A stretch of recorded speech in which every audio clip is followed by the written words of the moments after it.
Shalom, salam berkat dari kami untuk pendengar sekalian. Saat ini pendengar akan diberkati dengan program Hari Ini Harinya Tuhan bagian yang ke-8. Sebuah program rohani tentang doktrin Alkitab yang menolong kita untuk semakin tertanam dalam kebenaran firman dan bertumbuh dalam kemuliaan. Bersama hambanya, Pendeta Gilbert Lumwendo, STH. Banyak orang merasa doktrin Alkitab sebagai sesuatu yang membingungkan. Tetapi tahukah saudara bahwa doktrin Alkitab intinya adalah memahami Alkitab dengan benar, dengan pemahaman yang sistematis, sehingga kita terus dapat tertanam di dalam kebenaran firman, sehingga kita terus bertumbuh di dalam kemuliaan Allah. Buka hati saudara sekalian untuk menerima berkat-berkat firman-Nya hari ini. Janji yang menyenangkan di ujung hati, tetapi janji yang mengecewakan dibawa mati. Lalu saya mendengar ungkapan ini dan saya berkata, apa maksudnya? Lalu orang ini menjelaskan kepada saya, seorang yang dijanjikan hal-hal menyenangkan itu selalu ada di ujung hatinya. Dia tersenyum, dia bersuka cita, wah saya menerima sesuatu yang baik pasti. Tetapi ketika dikecewakan maka itu dibawa mati.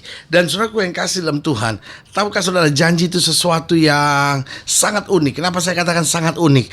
Karena janji bisa membuat orang bersemangat, janji bisa membuat orang bersuka cita, janji bisa membuat seorang tambah rohani, tetapi janji juga yang bisa membuat orang keluar dari gereja. Janji juga yang bisa membuat orang sakit hati. Janji juga yang dapat membuat seorang akhirnya meninggalkan segala sesuatu dalam kehidupannya. Kenapa? Jawaban saya sederhana, karena lewat janji yang menyenangkan, seorang akan bertambah sukacita, bertambah menyenangkan, bertambah rohani. Tetapi lewat janji yang mengecewakan, maka seorang bisa meninggalkan Tuhan, bisa meninggalkan segala-galanya dalam hidupnya, karena dia pikir semuanya telah mengecewakan. Tidak sedikit orang yang lari ke narkoba. Kenapa? Karena dikecewakan oleh janji seseorang. Janji itu bisa saja janji seorang suami, janji itu bisa saja janji seorang istri, janji itu bisa saja janji seorang papa, janji seorang mama, bahkan janji seorang pendeta yang kemudian mengecewakan, yang menyakitkan hatinya, tidak tergenapi. Maka kemudian dia akhirnya lari dari kenyataan hidup ini. Nah, saudaraku yang kasih dalam Tuhan, Alkitab berkata langit dan bumi akan lenyap, tetapi janji Allah tinggal tetap. Itu berarti manusia berjanji bisa mengecewakan, tapi janji-janji Allah menjadi jaminan yang kekal dalam hidup kita. Itu sebabnya seorang hamba Tuhan pernah berkata begini, masa depan kita adalah secerah janji-janji Allah. Karena janji Allah selalu memberi kepastian.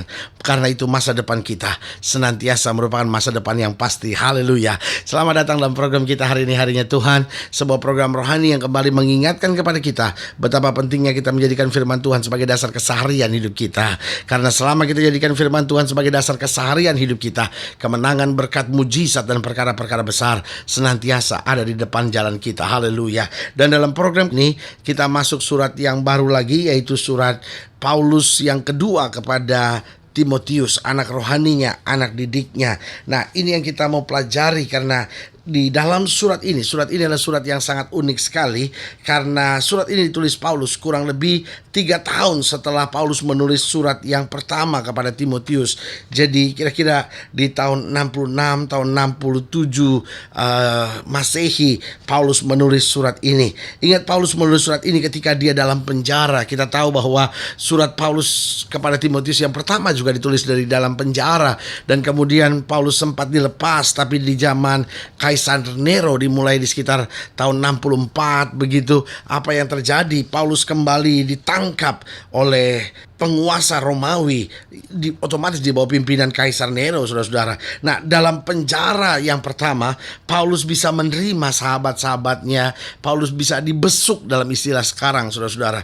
Tetapi dalam penjara yang sekarang ini, Paulus tidak mudah untuk bisa dikunjungi. Hanya orang-orang tertentu saja yang bisa mengunjungi, sehingga Paulus begitu menyadari. Kalau sudah lihat di bagian-bagian terakhir dari 2 Timotius ini, sudah lihat bahwa Paulus mulai menyadari bahwa waktu kematiannya sudah sangat dekat, sehingga Paulus menulis surat ini sebagai pesan terakhirnya kepada Timotius agar senantiasa teguh dan menjaga komitmen pelayanannya. Karena Paulus mau tegaskan bahwa janji-janji Kristus adalah kekuatan di dalam segala perkara, bahwa bisa saja keadaan pelayananmu tidak seperti yang kau harapkan, bisa saja tantangan demi tantangan terjadi dalam hidupmu, tetapi janji Kristus adalah kekuatan dalam segala perkara, karena janji-janji Kristus tidak pernah meleset dalam kehidupan kita. Haleluya. Nah, dalam 2 Timotius pasal 1, ini yang mau kita bahas hari ini. 2 Timotius pasal 1 ayat yang pertama. Dari Paulus, Rasul Kristus Yesus, oleh kehendak Allah, untuk memberitakan janji tentang hidup dalam Kristus Yesus kepada Timotius, anakku yang kekasih, kasih karunia rahmat dan damai sejahtera dari Allah Bapa dan dari Kristus Yesus Tuhan kita menyertai engkau. Jadi Paulus jelaskan kenapa dia tulis surat ini, karena dia mau beritakan tentang janji tentang hidup dalam Kristus Yesus. Ingat bahwa Alkitab berkata Yesus datang untuk memberi domba-dombanya hidup dan hidup yang berkelimpahan. Berarti Paulus mau ingatkan dalam suratnya ini bahwa aku mau sampaikan kepadamu janji-janji untuk hidup tetap di dalam Kristus. Nah, apa saja yang termasuk janji-janji Tuhan? Saya pelajari dari sekian banyak janji-janji Tuhan dalam hidup kita. Maka yang pertama saya pelajari, Tuhan janjikan hidup kekal. Itu yang paling penting. Ada banyak orang klaim janji tentang kesembuhan. Amin, haleluya, puji Tuhan. Dia memang Tuhan yang menyembuhkan. Ada orang-orang yang mengklaim janji berkat. Amin, haleluya, puji Tuhan. Dia memang Tuhan yang memberkati. Dia selalu beri yang terbaik buat anak-anaknya. Tapi yang saya mau ingatkan buat saudara, bahwa Tuhan janjikan hidup kekal. Inilah berkat yang terbesar. Kenapa? Karena kesembuhan masih bisa dikerjakan mungkin oleh orang-orang tertentu. Apakah itu dokter, bahkan kadangkala ada orang yang pergi ke dukun dan menjadi sembuh, saudara-saudara.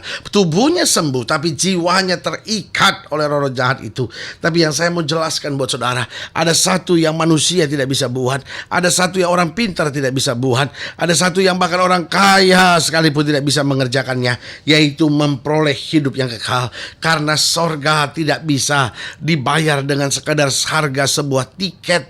Dan berkata, berapa sih harga tiket ke sorga? Harga tiket ke sorga adalah darah Yesus, dan barang siapa yang menerimanya, kata Alkitab, tidak binasa melainkan beroleh hidup yang kekal. Berarti kita ditantang di sini, kita ditegaskan di sini, kita diteguhkan di sini bahwa orang-orang yang berjalan dalam Kristus, dia mendapat janji untuk memperoleh hidup kekal. Karena itu apapun tantangan yang sedang kau hadapi, apapun masalah yang harus kau lewati, ayo tetap bersemangat dalam Tuhan.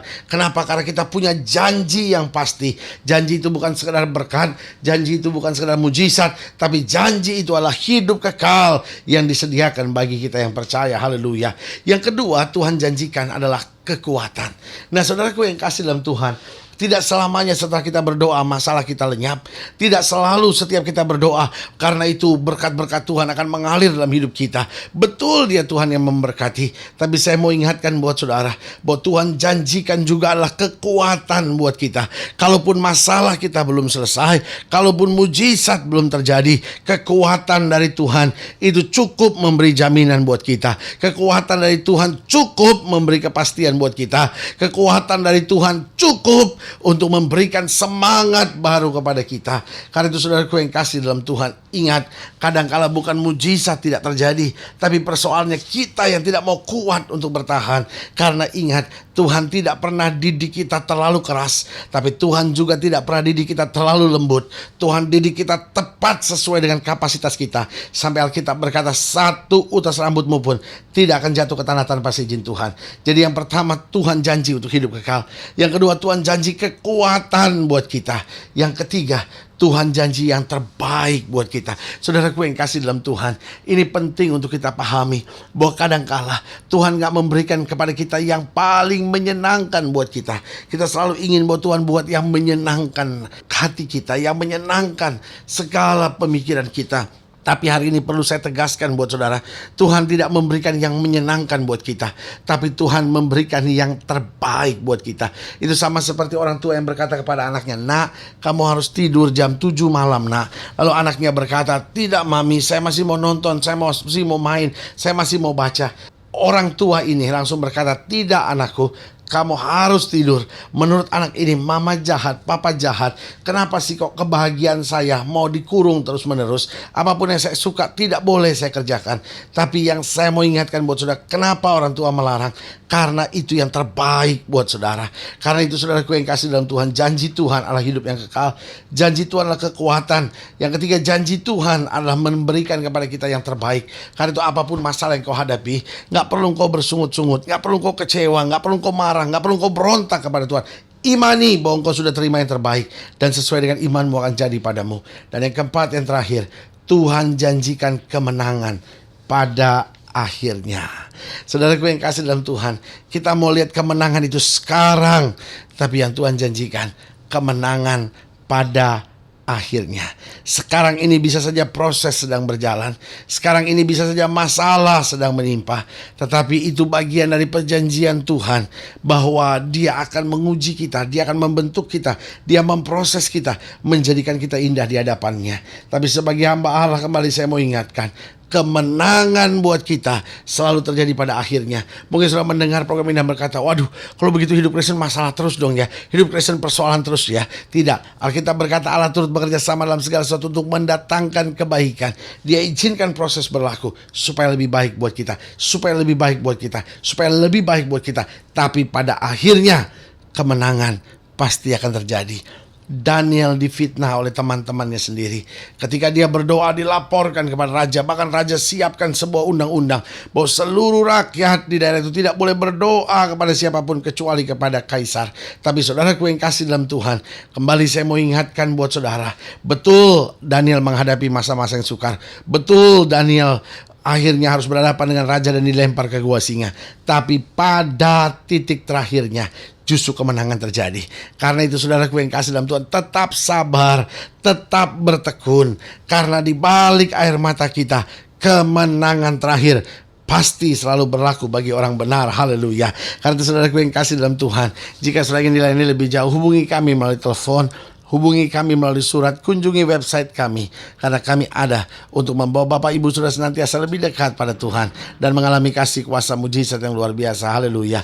Secara khusus melalui program ini saya juga mau berdoa untuk setiap pendengar yang sakit, yang berbeban berat, yang mungkin sedang menghadapi masa-masa yang sukar, atau mungkin sedang dikecewakan karena janji, atau mulai hari ini mau berpegang pada janji-janji Tuhan. Saudara boleh taruh tangan kanan saudara di dada dan kita berdoa. Mari kita berdoa. Bapa, dalam nama Yesus, hamba berdoa untuk setiap pendengar sekalian, mereka yang sedang menghadapi masalah dalam keluarga, masa muda, ekonomi. Hamba doakan dalam nama Yesus, biarlah janji-janji Tuhan boleh digenapi dalam kehidupan mereka. Mereka boleh tetap kuat untuk berjalan dalam anugerah Tuhan. Bapak, hamba juga doa buat setiap mereka yang sakit, yang membutuhkan mujizat, Tuhan jamah. Bahkan setiap mereka yang sedang dikecewakan, disakiti karena janji manusia yang meleset dan tidak ditepati, hamba berdoa dalam nama Yesus, Tuhan jamah, sehingga kembali janji-janji Kristus menjadi sumber pengharapan kami, untuk kami melihat perkara-perkara yang besar dalam hidup kami. Haleluya. Amin. Saudaraku yang kasih dalam Tuhan, kita sudah berdoa. Ingat, Allah tidak pernah lalai menepati janjinya. Inilah saatnya buat kita untuk bangkit, bersemangat, bersuka cita, memegang Kristus senantiasa dalam kehidupan kita, membiarkan Dia menuntun langkah-langkah kita. Maka hal-hal yang luar biasa boleh kita alami dalam kehidupan kita setiap hari. Doa saya menyertai saudara. Sampai berjumpa pada program berikut, dan jangan lupa, jadikan hari ini harinya Tuhan. Haleluya.